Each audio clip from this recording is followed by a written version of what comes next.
Men Fayzullayeva Dildora Ideal o'quv markazida ona tili va adabiyot fani o'qituvchisiman. Bugun sizlar bilan sifat mavzusida gaplashamiz.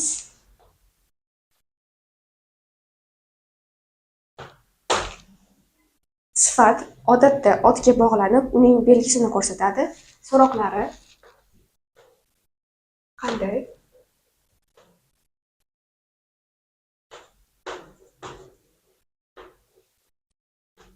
Qanaqa va qaysi? Sifat vazifasiga ko'ra 3 ga bo'linadi. Bunda u aniqlovchi,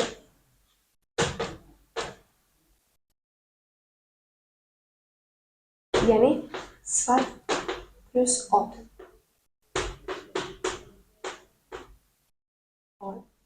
Ya'ni sifat plus fe'l.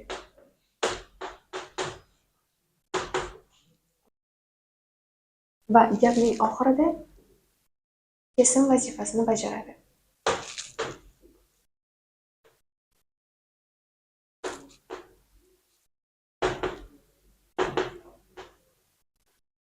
Bunda keng xona, ya'ni aniqlovchi, keng fikrlamoq,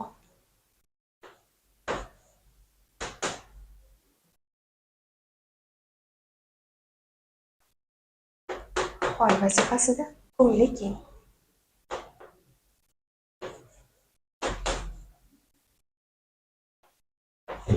Xuddi shu tartibda farqlanadi.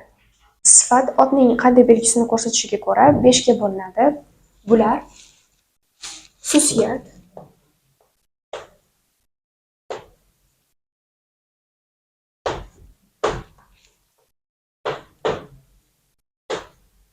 rang tuz,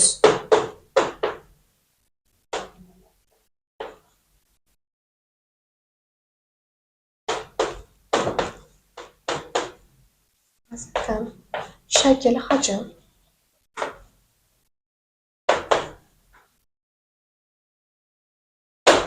va so'nggisi makon, zamon.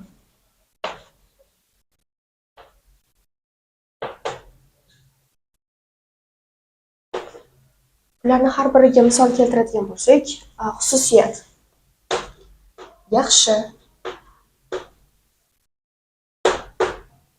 chiroyli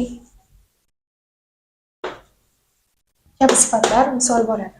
Rang tusga o'z nomi bilan turli xil ranglarni keltirishimiz mumkin. Qizil, ko'k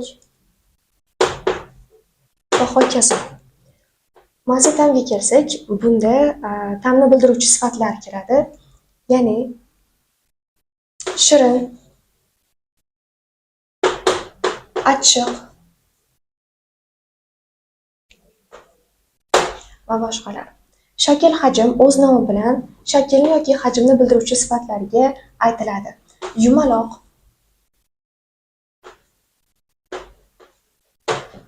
to'rtburchak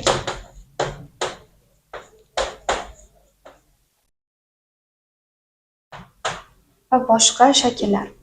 Makon, zamon ravish qo'shimchalarini o'z ichiga oladi. Ya'ni bular gi, ke va k qo'shimchalari. Bular paytni bildiruvchi ravishlar bo'lib, ularga dastlabki,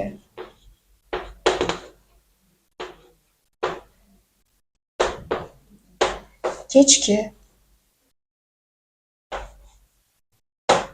yoki kunduzgi